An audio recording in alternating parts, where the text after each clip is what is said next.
Olá, querido estudante, tudo bem com você? Sou o professor Micael Ferreira e o meu sinal na comunidade surda é este. Bem-vindo ao projeto Aprender Além da Escola, do Centro de Mídias e Tecnologias Educacionais da CEMED Manaus. Hoje iremos estudar sobre morfossintaxe. Então, vamos lá para a nossa hora de aprender!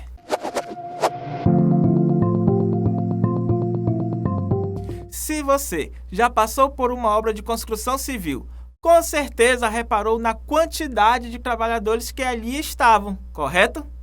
E cada trabalhador dentro de uma obra tem a sua função específica. Há os essenciais como engenheiros e arquitetos, há outros com uma importância relativamente grande, como mestre de obras, carpinteiro, pedreiro, e há também profissões de outras áreas, como bombeiro, eletricistas, etc. Mas por que eu estou falando disso na aula de língua portuguesa? É para dizer que na nossa língua, mais precisamente na organização dos termos de uma frase, cada um tem a sua função e importância. Assim como é na obra de construção civil, é também na linguagem. Vamos entender melhor? Ao emitir uma mensagem verbal, o emissor procura transmitir um significado completo e compreensível. Para isso, as palavras são relacionadas e combinadas entre si. Há um conjunto das regras que determinam as diferentes possibilidades de relação das palavras da língua para a formação de enunciados. A sintaxe é uma das partes da gramática na qual são estudadas as disposições das palavras nas orações, nos períodos, bem como a relação lógica estabelecida entre elas. Então, as palavras têm o seu espaço próprio em cada enunciado, como função particular, obedecendo a uma organização já pré-estabelecida. Imagine uma frase onde os termos não combinam. Não há compreensão do que está sendo dito. Então, vamos analisar cada termo e observar a função de cada um. Vamos começar pelos termos essenciais, sujeito e predicado. Os termos essenciais da oração são o sujeito e o predicado. É em torno desses dois elementos que as orações são estruturadas. O elemento de quem se declara algo é denominado sujeito. Na estrutura da oração, o sujeito é o elemento que estabelece a concordância com o verbo. Por sua vez, o predicado é tudo aquilo que se diz sobre o sujeito. Então, para fixar, sujeito, o elemento a quem se declara algo, é o elemento que estabelece a concordância com o verbo. O gramático Evanildo Bechara define como sendo o termo da oração que indica o tópico da comunicação representado por pessoa ou coisa de que afirmamos ou negamos uma ação ou uma qualidade. Já o predicado é o que se declara sobre o sujeito, ou seja, é o comentário da comunicação. É tudo o que se diz na oração, ordinariamente o que se diz do sujeito. Na oração, sujeito e predicado funcionam assim. Exemplo 1. As ruas são intransitáveis. Sujeito, as ruas. Verbo, são. Predicado, são intransitáveis. Vamos ao exemplo 2. Os alunos chegaram atrasados novamente. Sujeito, os alunos. O verbo, chegaram. E o predicado, chegaram atrasados novamente. Além desses termos que exercem uma função muito importante nas frases, temos também outros elementos com funções auxiliares, chamados de termos integrantes, que servem de complemento do nome ou do verbo. Nesta aula, veremos os complementos verbais, o objeto direto e o indireto. O objeto direto é o complemento de um verbo transitivo direto, sem preposição obrigatória. Ele indica o ser para o qual se dirige a ação verbal. Pode ser apresentado por substantivo, pronome, numeral, palavra ou expressão substantivada ou oração substantiva. Exemplo: algumas pessoas tomam vinho. Sujeito: algumas pessoas. Verbo transitivo direto: tomam. E objeto direto: vinho. Já o objeto indireto completa a significação de um verbo e vem sempre acompanhado de preposição. Pode ser representado por substantivo ou palavra substantivada, pronome, numeral, expressão substantivada ou oração substantiva. Exemplo: Amélia acredita em discos voadores. Sujeito é Amélia, o verbo transitivo direto acredita e o objeto indireto em discos voadores. Então, entendidos os termos essenciais, sujeito e predicado, e os termos integrantes, objeto direto e objeto indireto, vamos ver na prática o papel que eles desempenham nos diversos âmbitos de linguagem. Num poema de Ulisses Tavares, ele escreve assim: papai e mamãe moram separados. Como só tem um coração, cada um mora de um lado. Que fofo, não é? Esse poeminha retrata a realidade de muitas crianças. Mas vamos analisar os termos encontrados nele? Você consegue identificar o sujeito das orações? Neste poema, temos duas orações. Papai e mamãe moram separados. E, como só tem um coração, cada um mora de um lado.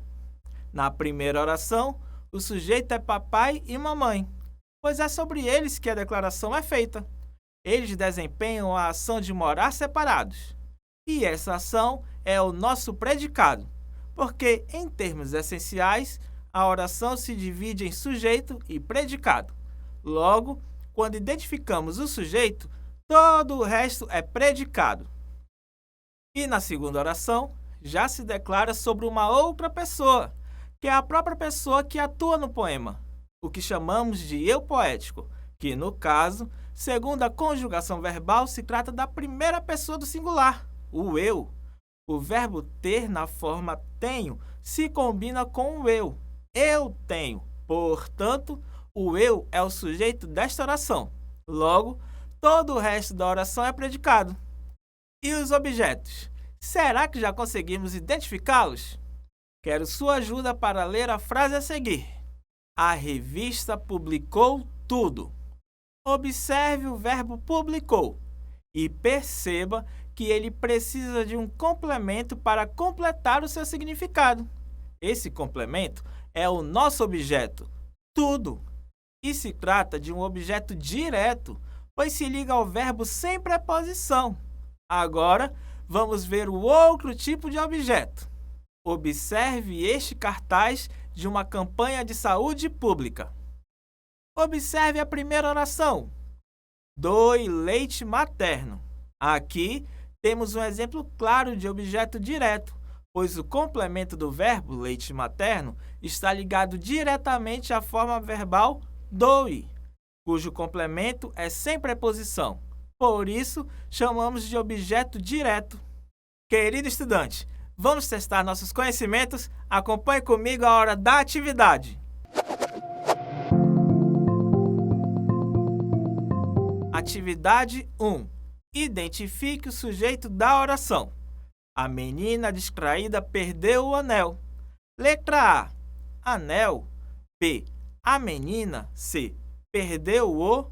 Ou D. Distraída. Vou dar um tempo para você responder.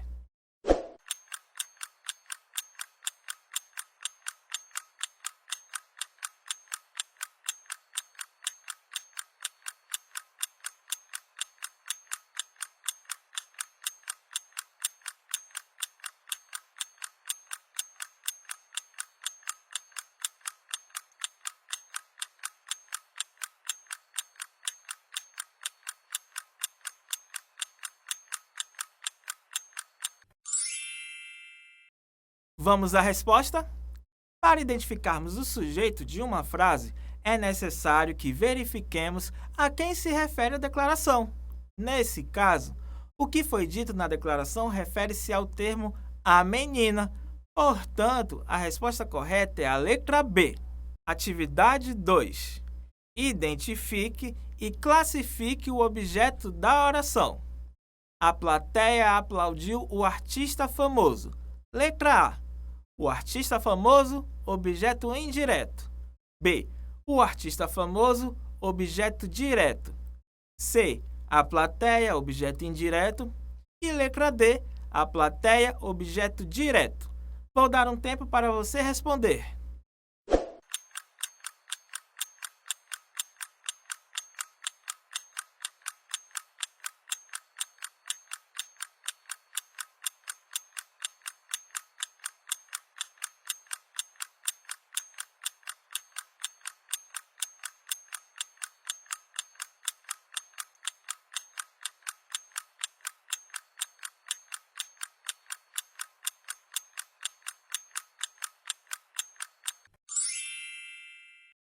Vamos à resposta. Para identificarmos o objeto da oração, precisamos analisar qual ou quais termos têm a função de complemento. Assim, veremos que o objeto da oração é o artista famoso, pelo fato da forma verbal aplaudiu exigir um complemento sem preposição, cujo objeto direto nessa oração é o artista famoso. Portanto, a resposta correta é a letra B. Agora, vamos lembrar um pouco do que vimos na aula de hoje. Chegou a hora da revisão.